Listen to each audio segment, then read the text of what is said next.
시편 121편 1절부터 4절까지의 말씀을 같이 한번 봉독하시겠습니다. 내가 산을 향하여 눈을 들리라. 나의 도움이 어디서 올까? 나의 도움은 천지를 지으신 야훼에게서로다. 야훼께서 너를 실족하지 아니하게 하시며 너를 지키시는 이가 졸지 아니하시리로다. 이스라엘을 지키시는 이는 졸지도 아니하시고 주무시지도 아니하시리로다. 아멘. 인간들은 다른 사람들과 함께 교류하며 살아가는 존재입니다. 관계를 맺고 끊임없이 서로 도움을 청하고 도움을 받으며 살아가죠. 사람들끼리 모인 곳에서 항상 사회가 이루어지고 공동체가 이루어진다는 것입니다. 물론 아주 적은 수의 사람들은 때로 나는 자연인이다 라고 하면서 혼자서 살아가는 이들도 있지만 그들 역시도 어느 부분에서는 어떠한 상황에서는 다른 이들의 도움을 받을 수밖에 없는 삶을 살아가죠. 대다수의 사람들이 함께 어울려 살아가는 이유들이 있습니다. 왜 그렇게 모여서 함께 어울려 살아가죠? 사회로부터 모두 함께 모여 사는 그 공동체는 사회로부터 안전하게 생명을 보호받을 수 있고 지식과 정보를 또 공유할 수 있고 또 내가 혼자서 할 수 없는 일들로부터 다른 누군가의 도움을 받아서 함께 그 문제들을 해결해 나갈 수 있기 때문입니다. 이것이 개인이 아닌 공동체가 가지고 있는 장점이기도 합니다. 이처럼 우리 인류는 끊임없이 이 사회를 이루고 서로 상부상조하며 살아가고 있다는 사실이에요. 내가 다른 누군가에게 도움을 주고 있는 삶을 살아가고 있기도 하고 또 반면에 내가 다른 누군가에게 도움을 끊임없이 받으며 살아가고 있다는 뜻입니다. 우리가 살아가는 인생의 과정에서 나 혼자서 감당할 수 없는 많은 일들이 다가오게 됩니다. 어느 순간에는 반드시 그 도움을 받아야지만 내가 살아갈 수 있는 삶을 맞이하게 되기도 한다는 거예요. 내가 아무리 능력이 있다 할지라도 내가 아무리 많은 돈이 있는 존재라 할지라도 어디 식당에서 밥을 먹으려고 하면요, 내 돈 쓰고 밥을 먹지만 그 요리를 해주시는 주방장님 그리고 그 식당 사장님의 노력이 있기에 내가 그 맛있는 음식을 먹을 수 있는 것이 아니겠습니까? 또 내가 아무리 힘이 세서 다른 어떠한 사람보다도 더 무거운 걸 잘 들 수 있는 능력이 있다 할지라도 이사를 하거나 대형 가구나 어떤 전자제품을 옮겨야 하는 상황이면 다른 사람들, 다른 전문가들의 도움을 받아야 하기도 합니다. 또 내가 아무리 높은 자리에서 조직을 운영하고 회사를 운영하는 대표가 되었다 할지라도 그런 능력이 있는 존재라 할지라도 그 아래서 함께 수고하고 노력해주는 이들이 없다면 이 조직을 절대로 운영해 나갈 수가 없는 것이죠. 즉 우리는 나의 잘남과는 전혀 상관없이 나의 능력과는 전혀 상관없이 나의 연약함을 마주하는 순간들을 반드시 경험하게 된다는 거예요. 그리고 그 순간에 다른 누군가에게 도움을 구하게 된다는 것입니다. 그런데 도움을 구하되 정말 나를 도울 수 있을 만한 자에게 도움을 구해야겠죠. 나를 도와줄 만한 능력이 있는 존재, 그리고 충분히 나를 도와주겠다라고 선의를 베푸는 존재에게 그 도움을 구해야 내가 제대로 된 도움을 얻을 수 있을 것입니다. 제가 초등학교 아주 어렸을 때 그 단순 계산 산수 있잖아요. 덧셈, 뺄셈, 나눗셈, 곱셈 이런 것들을 꽤나 잘했던 것 같아요. 어렴풋이 기억이 나면 그 단순 계산하는 산수 그 과목만 잘했어요. 다른 과목들은 잘한 것이 아니라. 그런데 이 경시대회 같은 곳에 나가서 막 이렇게 수상도 하고 하니까 이제 어머님이 큰 착각을 하셨던 것 같아요. 그래서 저를 막 얘는 특별함이 있는 아이다 라고 생각을 하셨는지 여러저러 학원들을 다 보내셨어요. 컴퓨터 학원, 피아노 학원, 미술 학원, 서예 학원도 다녔던 기억이 납니다. 그렇게 한참 보냈지만 이제 한참 후에 어머님이 큰 착각을 하셨다라는 것을 스스로 깨달으셨는지 학원을 다 끊으셨던 기억이 있어요. 제가 왜 이 얘기를 하냐면 그 단순 계산하는 산수 과목을 그래도 그때 다른 아이들에 비해서는 잘 했었거든요. 근데 다른 공부는 제가 잘 못했어요. 하지 않았어요. 저는 놀기를 좋아했거든요. 노는 걸 좋아하고 장난치는 걸 좋아하고 학교에서 선생님이 내주는 숙제를 전혀 해가지 않는 그런 학생이었어요. 늘 혼나는 학생이었습니다. 그런데 어느 날 산수 시험을 봤는데 제가 반에서 1등을 한 거예요. 그러니까 다들 놀란 거죠. 선생님도 놀라고 반 아이들이 다 놀라서, 야, 쟤 저렇게 놀기만 하는 녀석이, 말썽만 피우던 녀석이 이제 정신 차리고 공부를 했구나. 그래서 1등을 하게 됐구나. 이렇게 생각을 했던 것 같아요. 그러면서 저를 보는 시선이 막 달라졌다라는 것을 느꼈거든요. 그 어린 나이에도. 근데 이제 문제가 뭐냐면 그 다음 시험에 산수만 시험 보지는 않잖아요. 전체 과목을 이제 같이 시험 보는 시험이 이르자 다른 아이들이 막 저에게 와서 막 물어보는 거예요. 네가 지난번에 1등 했잖아. 이러면서 막 너 공부 잘하잖아. 이러면서 물어보는데, 아니에요. 저는 그 단순 계산하는 덧셈 뺄셈 요것만 잘했던 것이지 다른 공부는 일절하지 않았어요. 아는 게 없었죠. 근데 아는 게 없는 저에게 와서 그 친구들이 도와달라고 막 이렇게 눈망울이 막 그냥 초롱초롱해져서 저에게 와서 도와달라고 하는데, 그들을 실망시켜야 했던 저의 모습이 지금도 기억날 정도로, 그 실망했던 아이들의 눈빛이 기억날 정도로 그들에게 미안했던 기억이 납니다. 저에게 분명 도움을 구했지만 저는 도와줄 능력이 전혀 없는 존재였죠. 내가 도움을 받아야 할 때도 진정 나를 도울 수 있는 존재에게 도움을 구해야겠죠. 나를 도울 만한 충분한 능력도 있고 또 기꺼이 자신을 희생해서 나를 도울 만큼 나를 아끼는 자에게 그 도움을 구해야 할 것입니다. 오늘 말씀에서는 우리를 지키시고 도우시는 하나님을 향한 찬양의 가사가 기록되어져 있어요. 이스라엘 민족이 성전을 향해 올라갈 때 함께 불렀던 찬양이에요. 나를 진정 지키시고 도우시리가 하나님이심을 고백하면서 기쁨으로 성전을 향해 막 나아갔던 것이죠. 우리의 삶을 지키시는 이가 이 시편의 가사처럼 하나님이심을 믿고 살아가는 이들의 삶은 과연 어떠해야 할까요? 오늘 이 말씀을 통해서 우리가 두 가지 정도의 메시지만 함께 나누어 보도록 하겠습니다. 첫 번째입니다. 하나님께 먼저 도움을 구하는 자들이 되어야 합니다. 먼저 하나님께 도움을 구해야 한다는 것이죠. 시편 121편 1절에서 2절 말씀 다시 보겠습니다.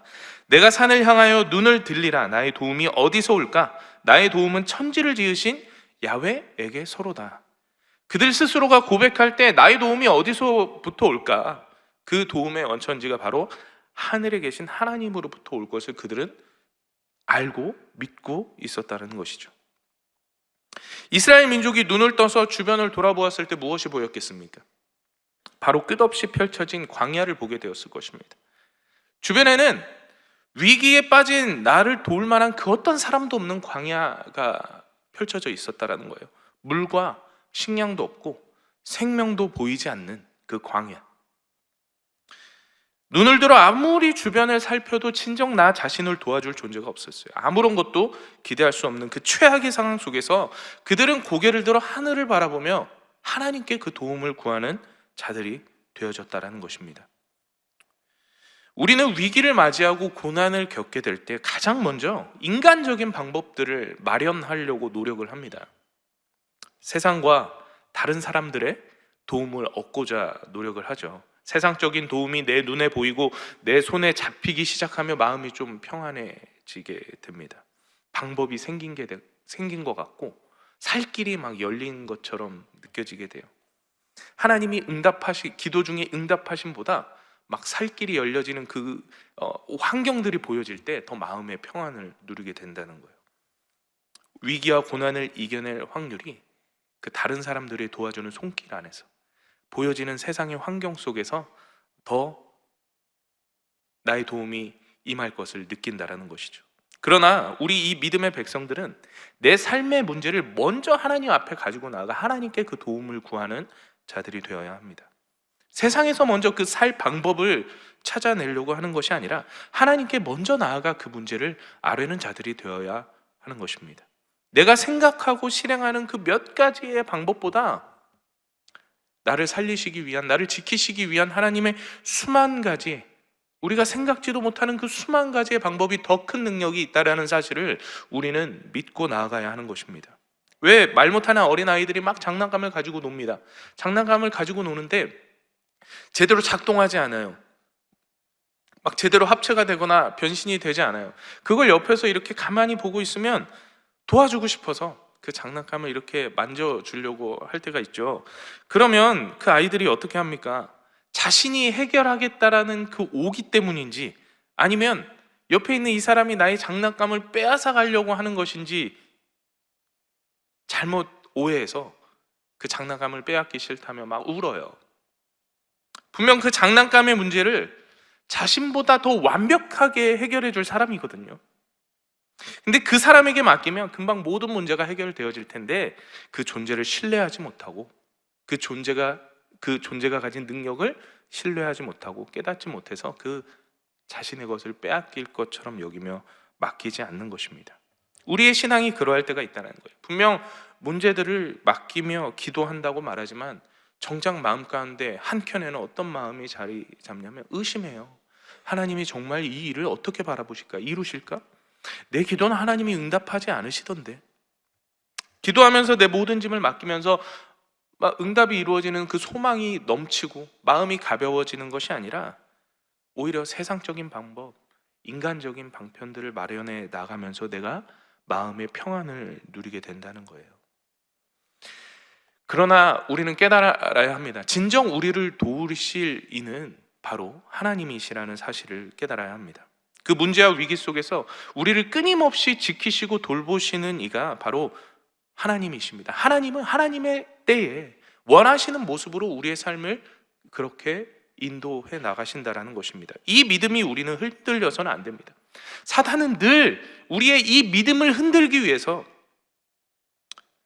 우리의 믿음이 점차 의심으로 확산되어지고 점차 불신으로 이어질 수 있도록 계속해서 환경에 우리 눈에 보여지는 것들로부터 안 좋은 것들을 가져다 줍니다. 우리는 그러한 환경들을 마주하며 광야와 같은 세상을 바라보면서도 하늘의 하나님의 도우심을 구하는 자들이 되어야 한다는 거예요. 나의 아버지가 나의 그 모든 위기로부터 나를 지키시는 이라는 사실을 아주 조금의 의심도 없이 믿게 된다면 여러분 어떻게 되시는지 아십니까? 그 능력이 내 능력인 것 마냥 행동하게 돼요. 나는 그런 능력이 없는데도 이분이 내가 도움을 요청할 때 그 무한한 능력으로 나를 도우시는 이다 라는 사실을 한치의 오차도 없이 믿게 된다면 그 능력이 내 능력인 것처럼 사용하게 된다는 거예요. 제가 어렸을 때 그 학교를 다니는 길에 큰 대로가 있었어요. 큰 대로로 다니면 안전하죠. 사람들도 많고 차도 다니고. 근데 그 큰 대로로 다니게 되면 그만큼 학교 가는 길이 더 오래 걸렸어요. 그래서 그 가로지르는 좁지만 가로지르는 골목길을 지나가게 되면 학교에 더 빨리 이를 수 있게 되었죠. 그래서 저는 늘 이 지름길을 활용했습니다. 그런데 하루는 한 번도 그런 적이 없었는데 저보다 2-3살 위의 형들이 우르르 몰려서 그 하굣길에 그 좁은 골목길을 점거하고 있었던 적이 있어요.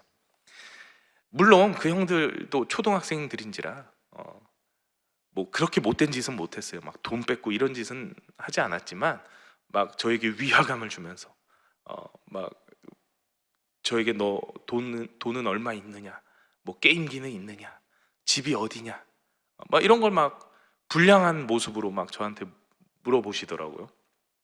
겁이 났죠. 예, 겁이 나서 막 아무 말도 못하고 이렇게 있었던 기억이 나요. 그러자 그 형들은 뭐 이제 저를 보내줬던 기억이 나는데, 아무튼 그 짧은 그 순간이 저에게 꽤 큰 트라우마로 남아서 그 골목길을 그 이후로는 다니지 않았어요. 그 가장 빨리 학교에 이를 수 있는 늘 사용했던 그 길을 저는 다니지 않았어요. 그런데 어느 날 아버지랑 이렇게 다른 길을 걷다가 그 골목길에서 마주쳤던 형 몇 사람을 이렇게 보게 된 거예요. 마주치게 됐어요. 근데 저 혼자였다면 그 형들을 멀리서 보자마자 오금이 저리고 그때 그 기억이 나면서 도망가거나 다른 길로 막 돌아서 가려고 했을 텐데, 아버지가 내 곁에 있고 손을 함께 잡고 가고 있으니까 두렵지가 않은 거예요. 오히려 당당하게 그 형들 앞에 가서 그 형들이 나한테 다시 한번 시비 걸어줬으면 좋겠다. 그래서 우리 아빠한테 된통 혼났으면 좋겠다. 막 이런 마음이 막 생기더라고요. 분명 나는 여전히 그 형들보다 연약한 존재였거든요. 내가 가진 능력은 그 형들의 능력에 비해 한없이 연약한 존재였다고요. 그런데 이 아버지가 나를 지키실 것을 내가 알고 믿고 있었기 때문에, 그리고 그 형들보다 훨씬 능력이 많은 존재인 것을 알았기 때문에 마치 그 능력이 내 것인 것 마냥, 그 아버지의 능력이 내 능력인 것 마냥 그 형들 앞에 당당하게 걸어갈 수 있게 되었던 것이죠. 내가 어찌할 수 없는 힘 앞에서도 당당할 수 있었던 이유가 바로 내 옆에 있는 이 존재가 나를 지키실이라는 사실을 믿고 있었기 때문입니다. 이 아버지가 나를 지켜주지 못하고 먼저 도망갈 존재라고 제가 생각했다면 그렇게 당당하게 나아갈 수 있었겠습니까? 그럴 수 없었을 것입니다.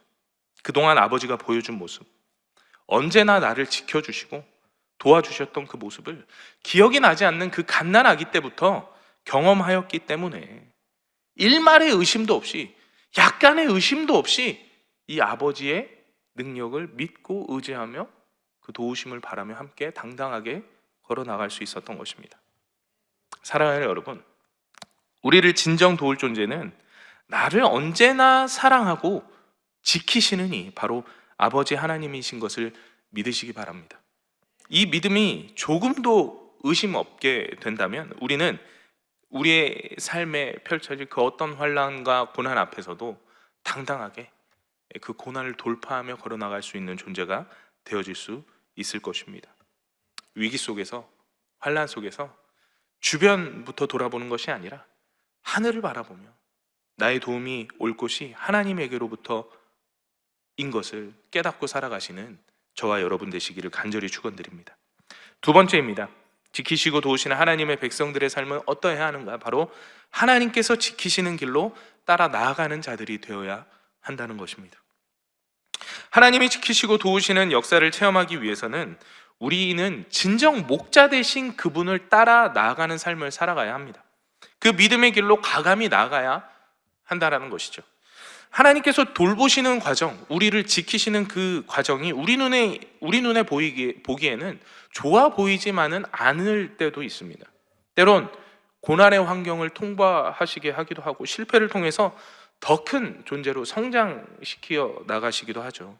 이스라엘 민족 또한 가나안에 들어갈 그때 하나님의 백성이 되기 위해 오랜 동안 광야의 삶을 살아가야 했습니다. 아까도 말씀드렸지만 이 광야라는 곳이 어떠한 곳입니까? 사람과 동물이 살지 않는 곳이에요. 생명이 없는 곳입니다. 여러분, 생명이 없는 곳엔 미래와 희망도 없는 것이죠. 하나님께서 그의 백성들을 지키시겠다, 돌보시겠다, 인도하시겠다라고 보내주신 곳이 광야였다라는 거예요. 척박한 땅에 아무것도 먹을 것이 없는, 생명이라고는 보여지지 않는 그곳에 인도하셨다는 것입니다. 눈으로 보기에, 그리고 피부로 느끼기에 어떻습니까? 하나님께서 절대로 나를 도우실 것 같지 않는 곳에 나를 보내셨어요. 마치 하나님께서 나를 버리신 것 같아요. 그 광야로, 그 척박한 땅으로, 그 고난의 환경으로 나를 내모신 것 같다라는 생각을 한다라는 거예요. 그러나 하나님께서는 그 광야의 시간이 필요하다 여기셔서 우리를 그곳에 보내셨다는 것이죠. 그 광야의 시간을 통해 이스라엘 민족을 가장 하나님의 백성답게 만드셨다라는 사실을 우리는 기억해야 합니다. 그리고 분명한 것은 그 생명이 없는 광야, 그 척박한 고난의 환경 가운데 내모셨지만 언제나 매 순간 그의 백성들을 늘 지켜 보호하시다라는 사실입니다. 예전에 어떤 목사님이 설교 때 해주신 예화가 생각이 나요. 어떤 한 원주민 부족 안에 그 성인식 문화가 있었는데 그 성인식 문화가 조금 특별했다고 합니다. 이 한 아이가 이제 성인이 되기 전에 그 밤에 이 아이를 마을 밖에 사지를 꽁꽁 묶어서 꼼짝 못하게 만들어 놓고 하룻밤을 보내게 한다고 합니다. 여러분, 아무도 도울 수 없는 환경 가운데 그것도 사지를 꽁꽁 묶어서 도망가지도 못하게 만들고, 어떻게 적이 다가와도 대처하지 못하게 만들어 놓고 하룻밤을 보내게 하는 거예요. 그러면 여러분 어떻게 되겠습니까? 너무나도 위험한 상황에 이르게 되겠죠. 야밤에 수많은 굶주린 맹수들이 달려와서 그 꼼짝 못하는 먹잇감, 마치 재물을 바친 것 마냥 꼼짝 못하는 존재를 그냥 물어 죽일 것이기 때문입니다. 그런데 그 성인식을 치르는 아이들이 대부분 안전한 모습으로, 건강한 모습으로 그 다음날 마을로 돌아오게 된다는 거예요. 이유가 무엇인지 아십니까? 그 묶여서 버려진 이 아이 곁에 보이지 않게 그의 아버지가 화살통에 화살을 가득 채우고 칼을 가지고 있으면서 늘 이렇게 지켜보고 있다는 거예요. 졸지도 않고 밤새 내내 그 아이의 곁을 지키고 보호한다라는 것이죠.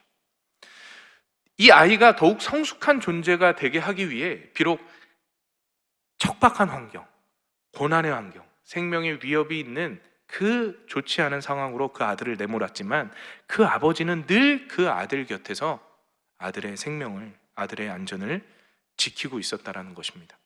하나님께서 이스라엘 민족을 비록 광야 가운데 내모신 것 같지만 그 척박하고 생명 없는 땅에서 그들을 졸지도 않고 주무시지도 않고 낮에는 구름기둥, 밤에는 불기둥으로 그들을 지켜 보호하셨다라는 것입니다. 우리는 우리 눈에 좋은 것 같지 않아 보이면 하나님이 없는 것 같다라고 말합니다. 하나님이 나와 함께 하시지 않는 것처럼 생각해요. 그러나 하나님은 분명 그 고난 속에, 어려운 환경 속에 처해 있는 우리들을 지키시고 돌보신다는 사실을 우리는 믿어야 합니다.